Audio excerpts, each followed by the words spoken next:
Welcome back. हम बात करें पाकिस्तान की चैंपियंस ट्रॉफी 2025 में बदतरीन परफॉर्मेंस पर, जिसमें पाकिस्तान पहले ही 4 रोज में टूर्नामेंट से बाहर हो चुका है। साबिक चेयरमैन पीसीबी खालिद महमूद साहब, स्पोर्ट्स एनालिस्ट शुएब जाट साहब और इसी तरह से हसनैन लियाकत साहब हमारे साथ मौजूद हैं। खालिद साहब, सबसे पहले अब जैसे डिबेट चल पड़ी कि शायद आकिब जावेद साहब को फारिग कर दिया जाएगा, आपने भी उस तरफ इशारा किया क्योंकि वही आज फ्रंट लाइन पर आए, प्रेस कॉन्फ्रेंस की, अपनी टीम का दिफा किया। तो आप समझते हैं कि सिलेक्टर को हटा देने से मसला हल हो जाएगा, या फिर अगर एहतसाब करना है तो ये तो फिर टॉप से शुरू होना चाहिए ना? चेयरमैन साहब से भी पूछना चाहिए कि जब से आप चेयरमैन पीसीबी बने हैं, T20 वर्ल्ड कप में भी पहले राउंड में बाहर हुए और यहां पर भी पहले राउंड में बाहर हुए, सर वहां से एहतसाब का आगाज नहीं होना चाहिए? मैं आपसे बिल्कुल इत्तेफाक करता हूं। मैं तो पहले ही कह चुका हूं कि चेयरमैन पाकिस्तान क्रिकेट बोर्ड को हर चीज़ की जिम्मेदारी लेनी चाहिए, कबूल करनी चाहिए। उनको अगर दिफा करना है तो वो सामने आके करें। ये क्या तरीका है कि जी चीफ सेलेक्टर आके दिफा कर रहा है, उसके बाद गालबन कप्तान से प्रेस कॉन्फ्रेंस करवाई जाएगी। अगर आप में हिम्मत है, जुर्रत है, दिलेरी है, आप समझते हैं कि आप बहुत ही राह रास्त पे हैं, आपने बड़े अच्छे फैसले किए हैं, आपने बड़े अच्छे काम किए हैं, तो आए मैदान में, लोगों का सामना करें, उन्हें बताएं कि आपने क्या किया और उसका क्या नतीजा निकला है। ऐसे कभी नहीं होगा। इसी तरह इक्का दुक्का मुख्तलिफ मोहरे जो हैं वो आगे बढ़ाए जाएंगे, और फिर जब लोगों का गैज़ो गज़ब और गुस्सा जो है वो समझेंगे कम हो गया है, उसके बाद फिर इत्मीनान से बैठ के जाएंगे और 6 महीने साल जो हैं वो और मज़ीद इनको मिल जाएंगे क्रिकेट का बेड़ा गर्क करने के लिए, और वो वैसे ही करेंगे जैसे कि बाकी सब शोबों में कर रहे हैं। ये बिल्कुल दुरुस्त बात नहीं है। मैं समझता हूँ कि जो कोई भी जिम्मेदार है इनको लाने वाला, उसको चाहिए कि वो इनसे बुला के सारी अकाउंटेबिलिटी करे, मुहासबा करे, पूछे कि आपने शुरू दिन से लेकर, जैसे आपने अमेरिका के T20 का हवाला दिया और बाद में बहुत कुछ हुआ है, इसका जिम्मेदारी आप कबूल कीजिए। और मेरा ख्याल है बाइज्जत तरीका तो ये होता है, बाकी मुल्कों में तो कम से कम रवाज ये है कि बाइज्जत तरीका ये होता है कि बंदा खुद छोड़ देता है, कहता है कि हाँ मैंने बड़ी मेहनत की, कोशिश की, लेकिन मुझसे बात नहीं बनी और मैं ये खाली जगह करता हूँ, किसी और को ले आए। लेकिन बदकिस्मती से पाकिस्तान में ये ऐसा रवाज नहीं है। बाइज्जत लफ्ज इस्तेमाल किया खालिद महमूद साहब ने, बाइज्जत। शुएब जाट साहब, बाइज्जत कितना बाइज्जत लफ्ज है, खुद भी बाइज्जत लफ्ज है सर। पाकिस्तान में इसकी रवायत है कोई खुद से आकर कहे कि मेरी परफॉर्मेंस ठीक नहीं है और मैं भाईजान जा रहा हूं, आप किसी मुझसे बेहतर बंदे को सामने लाएं, ऐसा मुमकिन है पाकिस्तान में?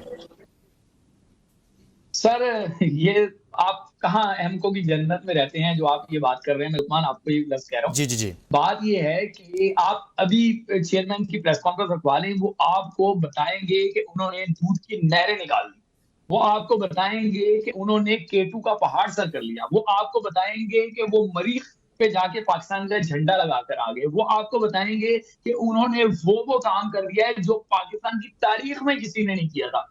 उन्होंने ऐसा कर दिया कि दूध और शहद की नहरें जो है ना बह रही हैं। हकीकत यह है कि पाकिस्तान क्रिकेट बोर्ड जो है वो बैंकरप्सी के करीब पहुंचा हुआ है, जो हमारी इत्तलात है। हकीकत यह है कि पाकिस्तान क्रिकेट में जो है ना चंद मखसूस लोगों को पैसों के खजानों के मुंह खोल दिए गए हैं उनके लिए, और ओवरऑल क्रिकेट की ये सूरत हाल है कि आपने लाखों रुपए ऐलान किया था कि कायदे आज़म ट्रॉफी के क्रिकेटर्स को देंगे, और अब उनको इस साल जो पैसे दिए हैं, फी मैच जो मैच फीस है 30,000 रुपए दिए है, ऐलान लाखों का और दिए 30,000 रुपए।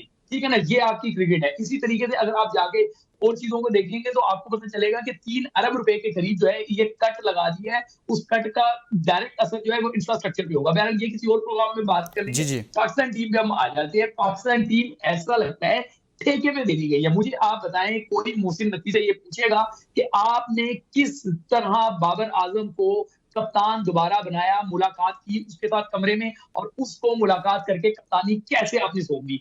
उस वक्त का जो कप्तान था शाहीन अफरीदी, सिर्फ एक सीरीज उसके अंडर हुई थी न्यूजीलैंड में, आपने उसको बिठा के पूछा या उसको एतमाद में लिया? आपने उसको एतमाद में लिए बगैर इतना बड़ा फैसला कर दिया। इसके बाद जो है वो जिस तरीके से पाकिस्तान क्रिकेट ठेके पे दे दी गई, तो भाई फिर ठेकेदार यही करते हैं, वो अपनी मनमानी करते हैं, वो अपने दोस्तों को लाते हैं। जो एक बाबर आजम एंड कंपनी पे या किंग माइंडसेट पे जो सबसे बड़ा जो इल्जाम है, इल्जाम की हकीकत है वो ये कि ये दोस्ती यारी को अहमियत देती है, मुल्क इनके लिए शायद पहली प्रायोरिटी नहीं है। तो फिर आप मुझे बताएं ना कि अभी भी तो यही हुआ कि खुशदिल शाह को खिलाने के लिए उन्होंने कंप्रोमाइज किया या नहीं किया? खुशदिल शाह को आपने, अब ये बाद में आपको मंजर आप देखे साइम अयूब की रिप्लेसमेंट, साइम अयूब की रिप्लेसमेंट है खुशदिल शाह, आकिब कह रहे हैं। मेरी बात तो सुने, जी जी, मेरी बात सुने ना। खुशदिल शाह का भी ये नारा लगाएंगे कि उसने रन बनाए हैं। ओ भाई, खुशदिल शाह को आप बतौर स्पिनर लेकर गए थे, बतौर स्पिनर उसने क्या किया हमें वो तो बता देंगे। बतौर स्पिनर उसने ये जो है ना पाकिस्तान के लिए मार्का सरंजाम दे दिया। आपने यही कहा ना कि एक रेगुलर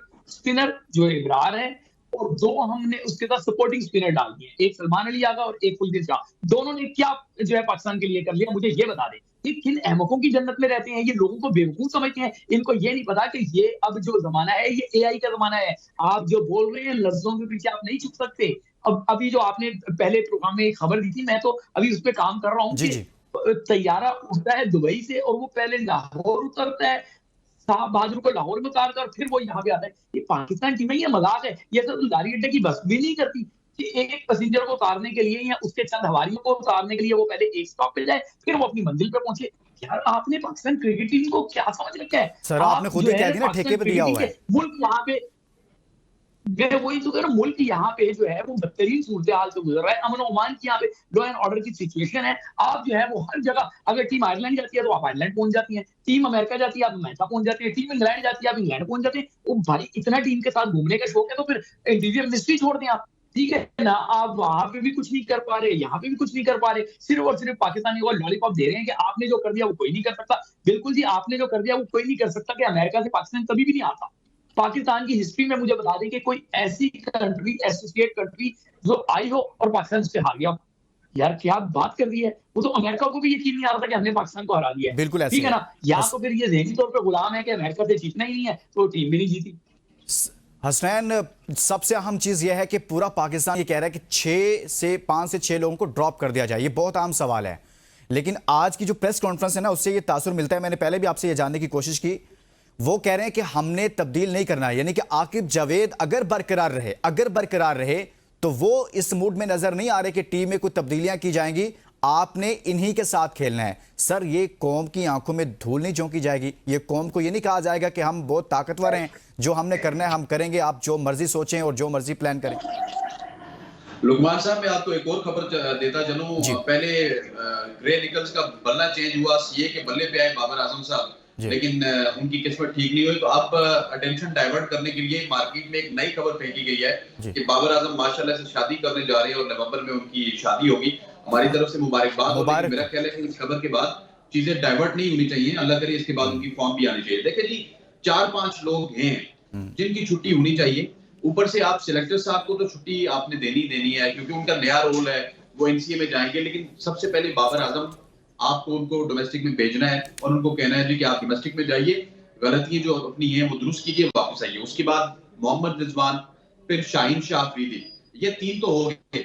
और उसके बाद 3 वो लोग हैं जो इनकी हमदर्दी में टीम में होते हैं, जी जी, kind of Khushdil Shah, kind of Faheem Ashraf, कि जो इनके दोस्त यार होते हैं। पहले शादाब खान भी होते थे, हसन अली भी होते थे। इन दोस्तों यारों से भी जान छुड़ानी है और ये दोस्ती यारी और इन लोगों को जब तक आपने डोमेस्टिक में नहीं भेजा तब तक आपकी क्रिकेट ठीक नहीं होगी। आपने 2019 से लेके 2025 तक कोई आप दर्जनों चेयरमैन चेंज कर लिए, दर्जनों सिलेक्टर चेंज कर लिए, लेकिन ये लोग चेंज नहीं हो रहे। इसकी क्या वजह है? कोई पूछे ना, इनसे कौन पूछेगा? शुएब कुछ कहना चाह रहे हैं जी? हाँ, एक छोटा सा जुमला ऐड करना चाह रहा हूं और मैं चाहूंगा फिर आप खालिद महमूद साहब की तरफ जाएं जी।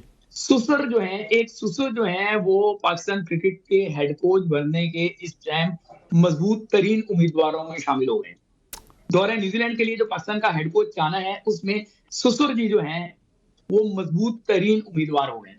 अच्छा, सुसर जी, अब मैं टीम को जब इसी स्क्वाड में जो लड़के मौजूद हैं उनके सुसर जी हैं? नहीं जी, उनके नहीं। अच्छा, कोई और हैं? चलें इस पर अगर आप मजीद थोड़ी रोशनी डाल दें। सर क्रिकेट में 2 ही सुसर हैं, अगर स्क्वाड के अंदर खिलाड़ी का सुसर नहीं है तो अच्छा, आप समझ लेंगे। ओके, यानी कि वो जो क्या कहते हैं कुदरत का निजाम, कुदरत का निजाम सर, कुदरत का निजाम। शुएब जट साहब, क्या बात है आपकी, कुदरत का निजाम। अच्छा, सही हो गया भाई, मतलब सलमान अली सकलैन मुश्ताक साहब की तरफ आपका इशारा है। कुदरत का निजाम जो है वो फेवरेट तरी है। देखिए मैं आपको पूरी खबर दे देता हूँ।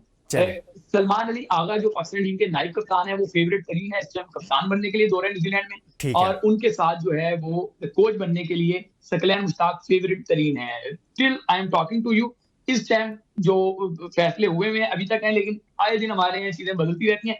अब जब मैं आपसे बात कर रहा हूँ, जिम्मेदारी से बात कर रहा हूँ कि इस टाइम तक ये फैसला है सलमान अली आगा और सकलैन मुश्ताक का कॉम्बो बनाया जाए। सही हो गया, नया सेटअप आएगा तो उसमें आकिब जावेद साहब की जगह पर सकलैन मुश्ताक आ सकते हैं, रिजवान की जगह पर कैप्टन के तौर पर सलमान अली आगा आ सकते हैं। आज के शो में ये बड़ी खबर भी है। खालिद महमूद साहब हमारे साथ मौजूद हैं। खालिद साहब, आप साबिक चेयरमैन पीसीबी रह चुके हैं। यहाँ एक तरफ से ये नैरेटिव आ रहा है कि जी जो सिलेक्शन की गई वो तो सारी जिम्मेदारी ही सिलेक्शन कमेटी की है और चेयरमैन उससे बरी जिम्मा है। आप माजी में उस वक्त चेयरमैन थे जब पाकिस्तान टीम में बड़े बड़े नाम थे जिनको हम पाकिस्तान के सुपरस्टार्स कहते हैं। आप उस वक्त चेयरमैन पीसीबी थे और दुनिया की, पाकिस्तान की तारीख की एक मजबूत तरीन टीम थी वो 99-98। सर, आप क्या समझते हैं कि सिलेक्शन कमेटी में चेयरमैन पीसीबी का कोई किरदार नहीं है, जबकि कुछ लड़के ऐसे वक्त में टीम में शामिल हुए जिनका नाम मेरे दोस्तों को पता था, जो जर्नलिस्ट हैं, ये अभी पैनल में बैठे हुए हैं, वो कहा जाता है 2 से 3 घंटे में अचानक से आए। पैराशूटर, पैराट्रूपर्स का लफ्ज इस्तेमाल किया जाता है। तो क्या चेयरमैन का कोई किरदार नहीं होता सर उसमें? चेयरमैन का 100% किरदार होता है, मुकम्मल जिम्मेदारी होती है। कम से कम जो आइन मेरे ज़माने में था, अब बाद में कोई तब्दीली हो गई हो तो मैं कह नहीं सकता। आप उसका ज़रूर जुस्तजू कीजिए, तहकीक कीजिए कि इस वक्त आइन में क्या है।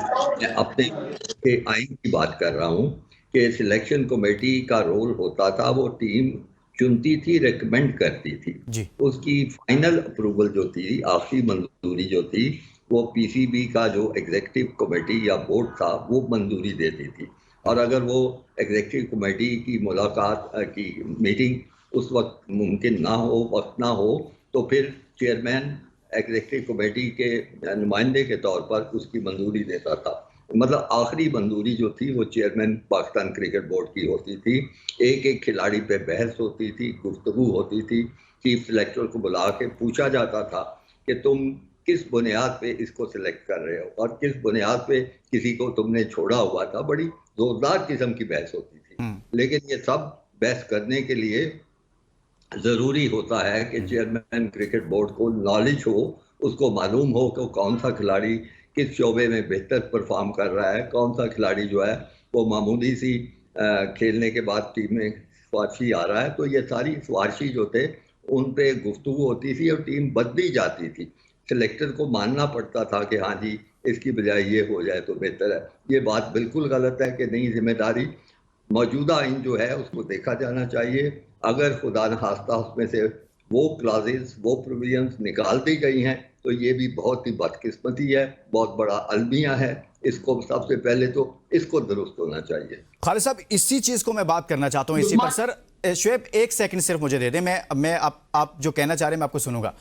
खालिद साहब, ऐसा होता है कि आपकी मैं बात नहीं कर रहा, लेकिन ओवरऑल पाकिस्तान क्रिकेट में ऐसा होता है कि चेयरमैन पीसीबी का भी एक कोटा हो कि ये मेरा एक लड़का है यार, इसे रख लें, मेरे से मुराद कोई भी प्लेयर, और एक जो है वो सिलेक्शन कमेटी कोई आउट ऑफ बॉक्स किसी को ले आए या फिर एक सियासी दबाव में किसी को डाल दिया जाए। सर, चेयरमैन भी कुछ लोगों को अपनी मर्जी से डलवा सकता है, चाहे परफॉर्मेंस कुछ भी हो किसी की, ऐसा होता है? सवाल ही पैदा नहीं होता, सवाल ही नहीं पैदा होता। ये हो सकता है कि अगर सिलेक्शन कमेटी भी बददियानती और बदनीयत से सिलेक्शन कर रही हो और चेयरमैन क्रिकेट बोर्ड जो है वो उसको आंखें बंद कर दे, उनको मौका दे, फिर ये होता है कि बिल के वो भी कोई नाजायज किस्म की नॉमिनेशन करते और वो चली जाए, वो तो फिर कहानी दूसरी हो जाती है। तो लेकिन सर इस केस में खालिद साहब सर, इस केस में वो कहानी दूसरी आपको नजर आ रही है जिस कहानी की तरफ आपने इशारा किया है? जी, मुझे बिल्कुल कहानी इसलिए नजर आ रही है, मैं अब जाती इल्म तो कोई नहीं है, मैं तो जो कुछ मीडिया छापता है, जो कुछ आप लोग बोलते हैं, हम उसी को देखते हैं। मसलन चंद दिन पहले फहीम अशरफ की एक तस्वीर मैंने देखी थी मशहूर सियासी शख्सियत के साथ, साबिक वज़ीर आज़म के साथ, और नीचे खबर कुछ इस तरह की थी कि ये है असल वजह फहीम अशरफ की क्रिकेट टीम में आने की। तो अगर ये खबर ठीक है और इस तरह की और भी मैंने सुनी है तो फिर टीम में मेरिट कहाँ से रह गया और सिलेक्शन कहाँ रह गई? ये ऐसी कहानी मौजूद लगती है मुझे। ये जो दूसरे वाली कहानी है, एक तो कहानी आपने मेरिट की बात की, एक आपने कहा दूसरी कहानी, तो यानी कि इस सारी पिक्चर में आपको वो कहानी भी मिल रही है जैसे खालिद महमूद साहब कह रहे हैं। जी शुएब, आप कुछ कहना चाह रहे थे, वो दूसरी कहानी खालिद साहब भी बता रहे हैं। देखिए, मैं खालिद साहब की बात को कंटिन्यू करना चाहूंगा और उससे पहले एक जुमला कहना चाहूंगा, तेरी सादगी पे कुर्बान जाऊं। मेरी सादगी, तेरी सादगी पे कुर्बान जाऊं मेरी जान। नहीं, मैं हूँ उससे मुखातिब हूँ, ठीक है। तेरी सादगी पे कुर्बान जाऊं मेरी जान जी। सुने आप, एक तरफ ये कहते हैं कि हमने जो है क्रिकेट सिलेक्शन कमेटी पे छोड़ दी, क्रिकेटर्स पे छोड़ दी, फिर दूसरी तरफ ये अपने हवालियों से ये खबरें चला रहे हैं, एक नहीं कि हमने 2 से 3 खिलाड़ियों को तब्दील करने का कहा था। चेयरमैन ने 2 से 3 खिलाड़ियों को तब्दील करने का कहा था। एक ये पॉइंट। दूसरा पॉइंट ये कि पाकिस्तान इंडिया का जब मैच हुआ तो इन्होंने कैसे फिर क्रिकेट बोर्ड ने जो है वो टीम मैनेजमेंट को कहा कि आप इमाम के बजाय उस्मान को खिलाएं, क्योंकि उस्मान को यूएई में क्रिकेट खेलने का बड़ा तजर्बा है, ठीक है ना। फिर अब खबर ये दे रहे हैं कि जी मोहम्मद रिजवान और आकिब जावेद ने सख्ती से मना कर दिया। ये नैरेटिव बिल्ड कर रहे हैं अपनी फेस सेविंग के लिए। मुझे एक बात है ना कि जब आपने कहा कि हमने क्रिकेट पर उसमें छोड़ दिया, तो आपका काम क्या बनता है कि आप जाके खिलाड़ियों के साथ जो है वो जहाज में जा रहे हैं, सही है, जो चार्टर फ्लाइट खिलाड़ियों के लिए थी आईसीसी के खर्चे पे, आप उसमें बैठ के वहां पे जा रहे हैं, फिर आप स्टेडियम में पहुंच के वीडियो बनवा रहे हैं,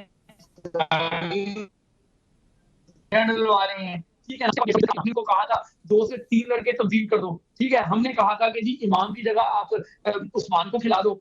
ये क्या मामला चल रहा है? ये किसको बेवकूफ बना रहे हैं? ये सारे मिले हुए हैं, ऐसा नहीं है। वो जो एक बड़ा मशहूर क्लिप है ना कि आंटी कहती है कि सब मिलके हमको बेवकूफ बना रहे हैं, मैं बेवकूफ का लफ्ज इस्तेमाल कर रहा हूँ, लेकिन वो जो उन्होंने कहा था मुझे ऐसा ही कुछ लग रहा है, ये कौम के साथ ऐसे ही मजाक कर रहे हैं कि कौम को बेवकूफ बना रहे हैं ये, ठीक है ना। एक तरफ आप कहते हैं क्रिकेट का हमारा लेना देना नहीं है, हम जो है एडमिनिस्ट्रेशन के मामला देख रहे हैं, दूसरी जाने का आप होते कौन है ये कहने वाले कि फाइनल 11 में कौन होगा? आप क्रिकेटर हैं, आपने क्या क्रिकेट खेली हुई है? आप ये कह रहे हैं कि जी 2 से 3 लड़के बाहर हो जाए। एक तरफ सिर्फ ये इसलिए नैरेटिव बिल्ड किया जा रहा है ताकि ये कहा जाए कि देखिए चेयरमैन के दिल में कितना दर्द था। सर, आपके दिल में दर्द हो ना हो, कौन को आपने दिल के दर्द में मुब्तला कर दिया है।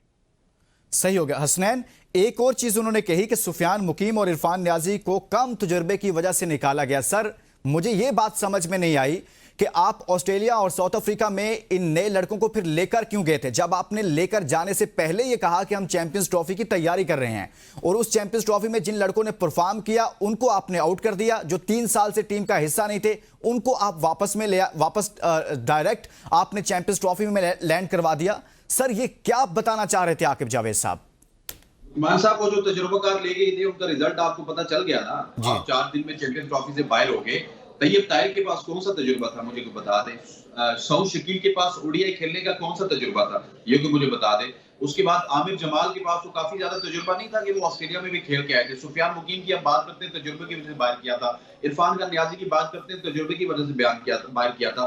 यही सिलेक्टर वापस आएंगे और आके कहेंगे जी कि अब हम यंग गन्स की तरफ जा रहे हैं। मसला ये है कि इस वक्त एक्सक्यूजेस दिए जा रहे हैं, और मैं खुदा की कसम आपको उठा के कह रहा हूं, जब मैं वो प्रेस कॉन्फ्रेंस सुन रहा था तो आकिब जावेद साहब के जो एक्सप्रेशन से यार वो स्माइल कर रहे हैं, वो बार बार हंसी और मजाक में वहां पे नजर आ रहे हैं। और कौम किस गुस्से में है, कौम कह रही है कि हमारी एक ही चीज थी जो हम देखते थे क्रिकेट, उसको भी इन्होंने सत्यानाश कर दिया, उसको भी तबाह कर दिया।